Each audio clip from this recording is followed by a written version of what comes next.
bia no de bia me ka kire say it should all be about Ghana.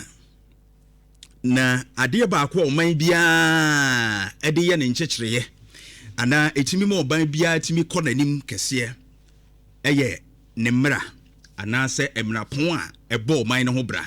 That's the constitution of that country.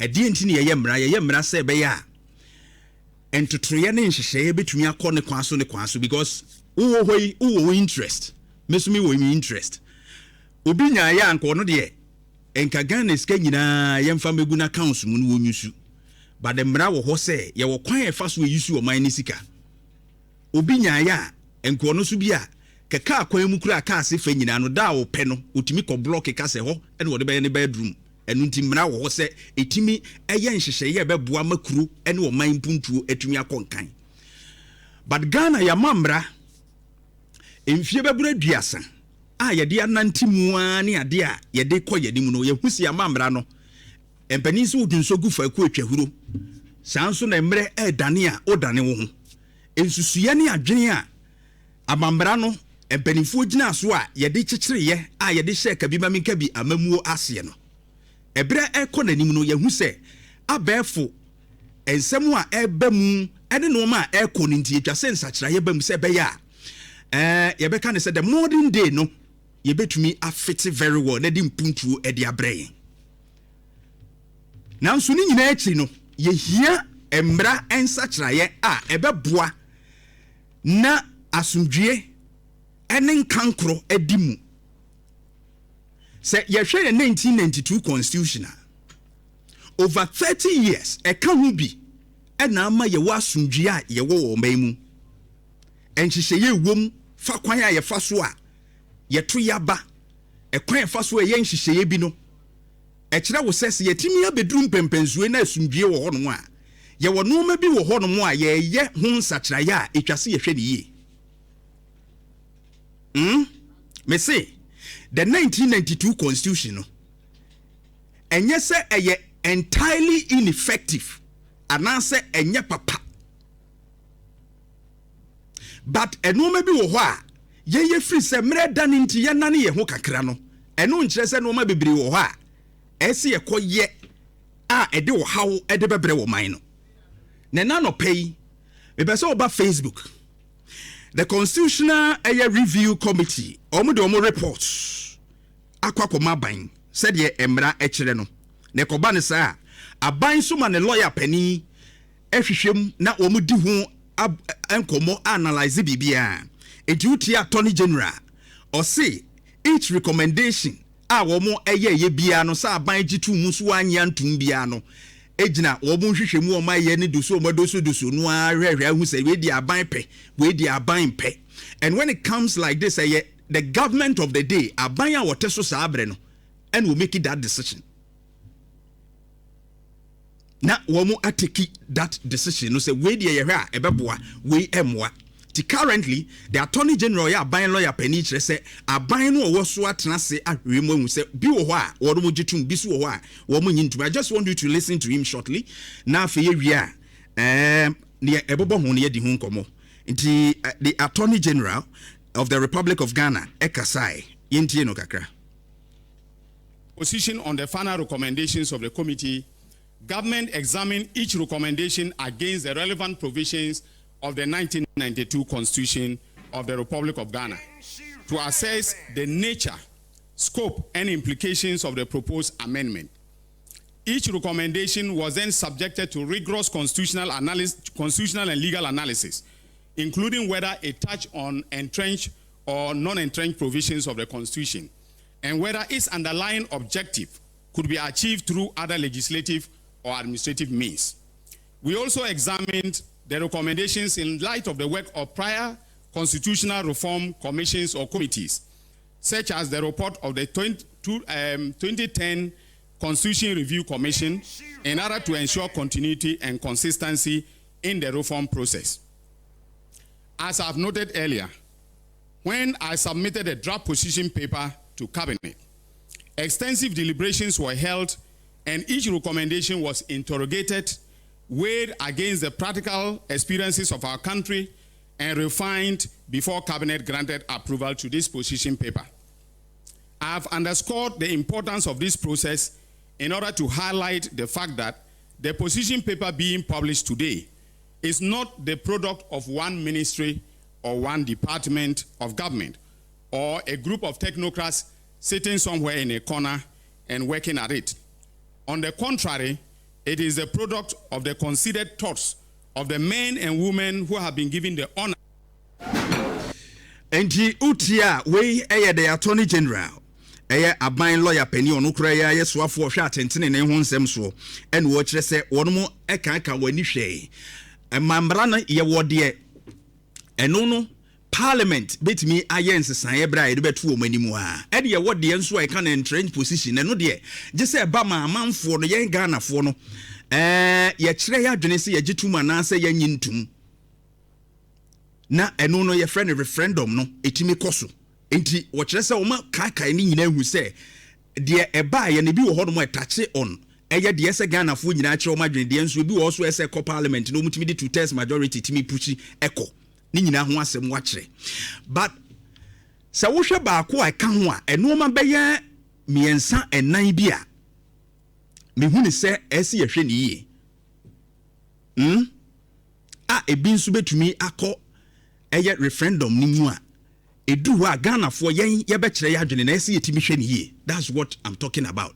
Ye be ko Parliament ye other ones na 2/3 majority di be decide ne de eno de aban a wotosuo wo majority enti eduru ho no mu a ene ye ne yeko but ye Ghana fo de be kire ya dwene no ba ko a edikan eye the presidential term je fato subame se wo hwa ne committee no eka ye ne se wono mu susu se ene adwenkyira abache se 4 to 5 years mampani bi adi mfie nan the article 66(1) no o pese ye extend eko 5 years eba ye na ban gitum say enko 5 years and the reasons that are binding my no ene wase ho no or say the government accepts the recommendation to extend the presidential term from 4 to 5 years. It also accepts it accepts in principle the corresponding extension of parliamentary term to 5 years. Inti emraso bedwafo ene mampani term ni nyina be 5 years instead of 4 years. Now or say a longer term provides more realistic time frame for the formulation, implementation, and assessment of government policy. The current 4-year cycle limits the period available for governance as the early months of each administration are consumed by transition, while the final year is largely focused on elections. A 5-year term will afford the president and members of parliament greater opportunity to deliver on their mandates. And what I was minimum year no so be 30 years. It yateso in fear so udi ansan women penino 40 years near the about 30 years. Secondly, my problem has to do with the 5 years. But then argument in say President Biaba na afie di kan no or the ye de hwehwem na aban dada no a okono one ne eye ensusuye ne ade ansa na wono no aye ne ntwetwe e de agu akwam enti yema wo mo sabre no. But you see, longer presidential term no enya no automatically it creates better leadership and a better economies. Osha ye wa amanya wo mo akọ manimu a omo di yi and so omo ye 4 years without stronger checks and balance no ye betimi ama president a term 10 years e wo Ghana but 10 years no ntimi fa nya hwe ye betimi in 20 years ama ne 10 years say ye nya that discipline, that checks and balance, and your leadership, Ghana, we can give 5 to 10 years, we will still gamble. Now, they may kind of say, and then you feel say, and no my ye kakra, the ye who no ye kakra, and the one year additional 1 year, no dia tum. Say, ye jitum na, unfortunately, ye benya a stubborn or very wicked president anu adenia the waiting period before elections no abeye additional 1 year ebrini bia beka. So what exactly would that particular 1 year no ebe ade We've seen presidents only serious somebody juma. The 4 years is enough. The United States of America, world's largest economy with strong institutions. The America economy said the institutions are strong. And with 4 years, America still dominating. With 4 years. Brazil, 4-year term, major economy. When you go to Switzerland, 4 years. Chile, 4 years. All of them are doing well. Stable democracy with Chile, they are all doing well. 4 years. So we don't need 5 years to prove anything. Say president to be a serious so obabetina konwa so edi actually a proper leadership. Ese wa prepare no hu frechiri. Enu ntina players e wo field the so ball no. Ye be ye substitution a ye mo sorry no mo ye warm up. Edi entia obewura mu no heat dada no the heat na be wura game no. So if you are an opposition leader, a potential president, it just say uwe chire no uhunu omo a wo ne wo be ye adwuma dada. And the appointments will not be a problem. It shouldn't take you 6 months to do appointments. You should have all of them on paper before you even sit on the seat. Until you buy when we give you 3 months, because of that, yeah, 5 years. Now, as a president, what difference? Macho said America 4 years is still the world's largest economy country or konenim. And I've told you about Switzerland, others. And Ghana no 5 years no. What difference in Kwa? What Ghana needs any extension of term. What we need is a selfless president. Onye pesamin kumya, onye onwan kasana ho, enye ni bottom, enye ni party ho, nemu mobile Ghana ho. That is what we need. We need a president or thinking about national development. Now, my nanka say yetnase. Na National Development Commission, yenya development plan. Said ye China ayeno. China say every 15 years ibia o my plan at all. Your president or your wayo. Woba to means sano. I just said China achieve that vision. And only a chichiro of mine. But on my Ghana no ye the party manifesto and a chichire. Yen said the new national development plan. Now, the president be a bani your plan that you even 2 years you can do magic. What we need is a long-term plan as a country, and then we need strong, independent institutions. And that's right in Tabayebu, Iyoko, Leoni Nemua, and Omokase acquire a baby susu or political witch hunting because a buy institution acquire to say, yeah, appointee will be free. A buy no our bum they didn't go see. Position ya hwese adwuma no so nti GDA ye benya wo institution ni mu no eniho but sen kan crofo rise from the ranks na kedru sa position na no matter what it is so obechewo a wonka se aban foforo abanti no obechewo. So we need independent institutions who can fight corruption amayen and ekra de se shiraje kra corruption fight anti-corruption fight mandate no kra ye beje through the review amoma focus on rights ne hwan. The judiciary, the police, because President Ibano appointed IGP, on one appointed Chief of Defense Staff, on one a year, they all have to please their masters. They are appointing no be pleasing. But when we have independent institutions, about working here, which is free from political interference. Now you have strict anti-corruption laws. Uko China, mese woje bribe kura yebe kun wo China. That's the penalty. Yebe kun enti usro. Their former ministers have been sentenced to death any adi because of corruption. Enti uko China usro so be wia omai ni sika. Se omai ni betu mpon we don't need 5 years. Ye hia empanimfo a wo medwene Ghana ho ache wo mo ankasa pese minkumnya na wo mo party. Na beti bibi party hieska. No mind the one yeska party yeska adwene ne yede betena so edi akonwa na beda no mind to mpotu ma ne 10 years kura adwene ne ye party yeska enya o mind ne yeska enti de bebre o mind ska no obese no no adwene party ho.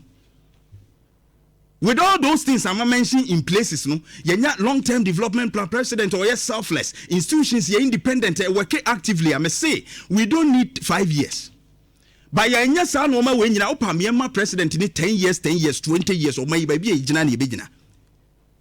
Baby e gina the real issue e leadership failure, weak systems and a national attitude. Ye mu bia do no ansem nyina ye de politics wo man mu. That is our problem. We don't lack years. We lack discipline, patriotism and accountability in Yelake. If we don't know. So me dear, when that thing comes out, me I'm somebody who is against it. So 5 years. And I've shared my opinion. We don't need more years. I've showed you economists are anymore or we used to 4 years. Now to the ministers of state. I didn't hear system ministers. Because constitutional review they say say we should have already when I was say yenya 57 ministers, the cabinet 19. And in Kanya no, you multiply cabinet number no by 3, then 57. Na adwene be ye mohomi ensa. No me afa adwene aboa wo mayi. Afei aban ne se onti ase enye nuntum. Article 78:1 no. Wagye atum se ministers ne de ye bete so de. Ye be ye nsusu ye be kapo. Na emom no yemfa nko 60 instead of 57 no. Na me bisa ye wura Dominic aye ne aban se sa 3 na be ka ho no wo special purpose no ye de. That's 3 na be ka ho na ye 60 no special purpose no ye de. Because me cry kami an Ghana kura ministers no ye hia dodo aye hwe. Ye were 16 regions. Ye nya 16 ministers for each of the regions. Ni apebe ya 10 before some ministries ni bi o cry say ye kika bom te say man pani ba o kika bi bom no. Faso ni bi so. Faso ni bi so. Then we sum up say ye copy 60 ministers. And you good to say a couple because your president will be choose over 100 into a couple near the sea baby ye. But the review said 57. I buy so the 3 count and business said the 3 never count. What a magic and as a 3 never yet dear shame. It's not about the size of government. It's too expensive to have more ministers. Omo car yen ye fuelu. Omo car ye fuele omo salaries, allowance, cook, drivers, wine, omo ehwe omo nyina. The staff omo ye adwuma. Ewo ne ho nyina yen ye tua. O mine ne fa ho nka. Eti the more we have these appointees, these ministers no, o mine council and ekosro. And the taxpayer and they fund the political reward system because say ekobani say ya obia job for the boys obia benya baby ahye and na o mine yen ye de eto etua. So what difference would this make? And Ghana is running 2 to 4 times more ministers per population size or compared to other major economies. Or compared to other major economies. You're running that. USA, over 300 million population people within the states near there. They have 15 cabinet secretaries. China, 1.4 billion people population, 26 ministers. Senka omo hwe yinuswa omo ehodom territories 26. South Korea 52 million people no about 18. Ghana 33 or 34 no yen persist. Ye persist they are den. You see, some of these things is because ye shada nyine wo man no ye dwene de ye pe ebe please ye ho as a political party. And the next one meka ho asem, the last but one I find a problem with is the election of the MMDCEs. Me support to say yen elected MMDCEs. Government is also support to. Or say government backs election of district chief executives. A good say you be elected omu because aban ko appoint a lot of issues and ni po be appointing no cry na ko yen SMP. But aban wagya tum si yen to aba. O sa say president ne be say yi nipa 5. Na nipa 5 no ya pe committee ya betena se ya numti asa ma allowance ya bo ma yi mu 3. Na ya to omo so aba. What is this? Now you say we there a selection process which is controlled from the top. Ya than the day as what to anu ma hu awie na de abasa abo abaidi no the same thing. Because bi anka ye community ni mu ankasa kwabna ye mpe no. E bi anka ye pe abostic. Ba mampani si meyi kwabna ba. Nipa miensa kura bi obeyi omu nyina kura na omu nya nkrofo a omu bua community na community fees omu hia omu ba mampani ayi omu so na ewo list ni mu ese ye to omu so aba. Their own penwan ye dia brew. In a way, no, ye try say democracy near de bre by any democracy no. Mampeni na yi near dia besu wa hwemu yi na enum or no de openum nye de manfo ne pe wase yo. So that particular aspect of it, no, say ya dia to yanko to aba ne de ba mampeni na no be nominate nipa 5. Near you mu 3 I bet we pre-approved political list na ba. Controlling from the top. Yeah, this guy is as democracy. This is not democracy. And then nanka na do dan ko ekufu ado de no kra nanka yi because all no kra there was a political party bia de ne rep beba. I nanka bia MPP de nipa ba we de nipa no ma hwe no yi de o peso ogina manase azure kan no. O se ne nka nanka mampani eyi nanado de no kra na ye, and I agree with him perfectly. Me say mampani bebo die yi nipa 5 na ehu hia say ye be ha ye ho se ye kotoa because mampani na yi o maba until election no faso be na wo so say ye na yi ade dia that's fine. A nipa no bi begina ya veti wo mo kama de opeso bia bane ya veti wo mo kama ne ya yi na afei yetumi ayi wo mo asi wo se manfo no we mu na qualify say o mu gina mu, that is fine. But say mampani na say be nominate the same thing because already you nominate. No, the Abana assembly members no more represent ye no at wo so aba because assembly members no brono bia so omugina homa manfo ni nyina e no mkoto aba e ma wo nomination no de wa nominate no omu yi no. And you know what difference does this make? The same thing. Pre-approved list. Near the abegu. Now the last one I think I find a challenge with is the dual citizens. Ye ma omo kwan se o ye Ghana ni sa ye US ni wakoje akoswe se wo ye US ni osanso ye Ghana ni akoswe se wo ye China ni osanso ye Ghana ni akoswe se o ye Australia ni osanso ye Ghana. That's dual citizenship. Ye kai papa die MP Jasi Kwesi edie no si ehu die si ye se na die ye yi sa de na firi wontu obi eko jitum se o wadi nsia kantam se o ka America ho obebo America o ka ayi bi ho no obebo a omu nyina no sa nkrofo ni nyina no se ye to aba ana se otumi gina se MP e preposition bia wo mam. And the challenge is that dual citizenship no se onipa no be di bone a yemfa kenoforiata any even said nam dia nanko obebe yemfa to ho extradition kwan ye befa so a say di pano so obe tnaso no odi edwirim na obu ne ketemu kwa oye ho citizen no. How do we even get them to come back and account for the omaye because they ofri ho or ho passport or man ho so a wona ekoro ye citizen? If nothing at all, the kind of Uriata issue should advise us. So when you a green card crash, I said you need can once a while. In my opinion, Council of State and so Atroko must speak up abin. Jeff Fatus Mami advising say, sir, dual citizenship no ebe hadwene, and I agree with them. Oma Trako must speak up abin say, sir, dual citizen no omu Council of State na Atroko. And I agree, say there is a problem. This as idea ebe mo mo kwan ombedi edwirimu a obetumi akotra oman foforo so. Ni se wotwe na ba no na akoye dene. These are some of the challenges. We need to look at it very well in the review.